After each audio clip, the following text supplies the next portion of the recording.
So, according to Jeff Passan, there are several names that we might see moved here at the deadline. Merrill Kelly, Zach Gallen. For the people who are listening, I'll just read off the names on the screen.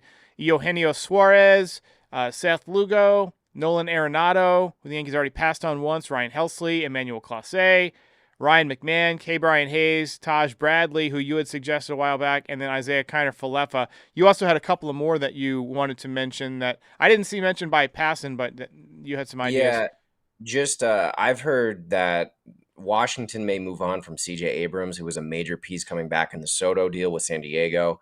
It seems like they're going to build around James Wood. So that's a guy who's a shortstop who I guess if you're looking to get out of the Volpe business, that would be the move to make. I guess he could also play third, but the name I'm more interested in is probably Yohan Moncada as far as like if they miss on Suarez, because a lot of teams are going to be in on Eugenio Suarez. He is the best third base option that will be available at the deadline. He's on an expiring contract. He's got good power numbers. I think the Cubs will be very interested as well, and they're obviously in it to win it right now. So it's not necessarily that the Yankees are going to be able to grab him. So Yohan Moncada as like a plan B wouldn't be a bad name to look at either with Anaheim. Yeah. Well, of the names that are here on this list, is there anybody that you would prioritize? I mean, I think Emmanuel Clase, somebody you've talked about in the past, he would be at the very top of my list if they were willing to move him. I mean, Seth Lugo is somebody that you could probably get for a decent price. He's a good pitcher. He's just like a crafty guy. Yeah. I'm not big on K. Brian Hayes, even though he's got a good glove. I don't feel like that's a huge upgrade, you know? He's got like one of the worst slugs in the league. Like I don't want Brian Hayes. I don't even really want IKF that much. The names I'm looking at, obviously Eugenio Suarez would be like the prime candidate there. And also Merrill Kelly and Zach Gallen are interesting names just because they're on the same team. So it's like you can have them in the same deal and kind of kill two birds with one stone. So Eugenio Suarez and either Kelly or Gallen, not necessarily both of them, but one of them, and Emmanuel Clase would be. I'll say this: if they got one of Kelly or Galen Gallen. and Suarez, Gallen and Suarez and Clase, that would be a huge home run deadline for me. Yeah, they've got to play better leading up to the deadline, though. I mean, this is not going to be a layup series against the Braves. We Atlanta. just saw them get stomped. Yeah. We got Stroman going in game 3. And then we got 3 games in Toronto against a very good and very hot Toronto team.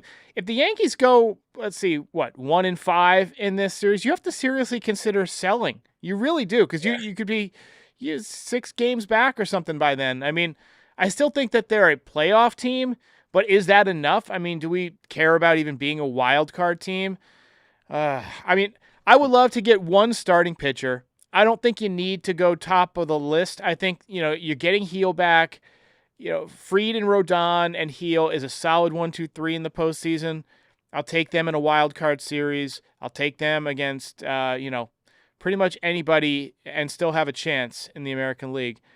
And then I think you could get like a number 4 starter like Lugo maybe, or maybe even somebody that's not even on this list. That's just kind of like maybe even you go out and take a chance on like a quadruple A starter that you can you're somebody who's just kind of floating around that you can fix, right? And Cam Schlittler I think is going to do a nice job.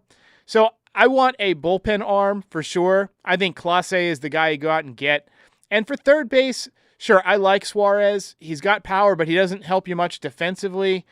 It's an imperfect fit, but it's another power bat, and he might hit you a big home run in the playoffs. So I feel like there's definitely a few guys who can help, but there's no perfect solution because there's so many different areas of need on this team right now. Yeah. When you think about it, a third baseman, a starter, and 2 relievers, like at least 2 relievers, that's like a lot to get at the trade deadline. And you're going to have to give up like major assets in the minor leagues in order to accomplish that. Now, Suarez, Kelly, like all the Diamondback guys, I think they're all on expiring contracts right now. So I think that decreases their value a little bit just because of the control factor. Which I also think makes them interesting candidates as well, because it's like just for this season, and then you can kind of address some things in the off season, right? But Emmanuel Clase to me is like the no-brainer. If he's available, you have to get him. Like, have to get him just because his contract is so team friendly. There's years of Mm. control. He's at a down year, so his value isn't peak right now. He's shown that he's been awesome. Guy throws 100-mile-an-hour cutters, and the only team that's really bruised him up is the Yankees. So if you're on the Yankees, then I guess you're fine. But yeah, that would be my kind of plan. And if they got Suarez, Derek, I wouldn't imagine they would re-sign him unless he like absolutely tore it up. But I wouldn't imagine them re-signing him. And then, like we've said before, Ben Rice, I think, would be your third baseman next season. You just say you're learning third base in the winter. You're learning third Well, base in the winter. well, then who plays first? I mean, Belly. Cody You Bellinger. put Yeah. move Belly, but he hasn't played first at all this year, really. I mean, Yeah, but I don't worry about him defensively anywhere, honestly. I would just stick him yeah, at first. yeah. Or do you start the transition of Judge at first? Is that something you look into? I mean, it's something you consider, but he's still elite defensively in right field. I mean, didn't Belly play first base tonight? Yeah, he hasn't played a lot of first base this year. I'm gonna Yeah, he look did. at see if I can find how many times he's played first base this year. Let's see. It doesn't say. It doesn't say. Oh no, He did. this was the fifth game he's played at first base this year. So they're not using him there a lot. He's so valuable defensively. I love him in the outfield. I'd have no problem with him being the center fielder again next year. Leave Dominguez in left, play Judge and right. Yeah. I don't think they're necessarily going to go all in for Tucker. I don't see him paying $600 million. I think they'll develop Ben Rice as a first baseman.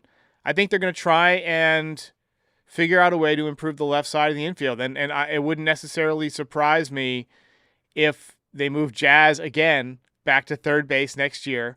They move Volpe to second, and then they go with a stopgap shortstop until Lombard gets ready because Volpe's been struggling so bad. I mean, there's not a lot of great pieces. I mean, Bichette's going to be a free agent. I mean, would they pay for him? I don't think so. Just going to That doesn't be, move. yeah. It's going to be it's going to be another shitty offseason for the Yankees, I think.